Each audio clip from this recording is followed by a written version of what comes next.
Hi guys, look haggard. Katapos lang ng mag-work.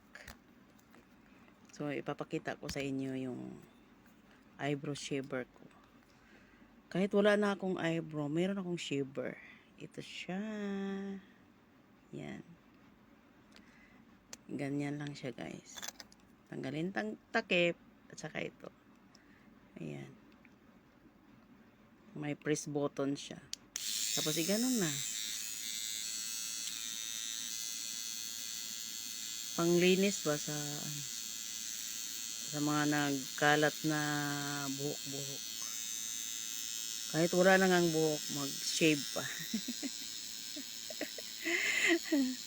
O, di ba?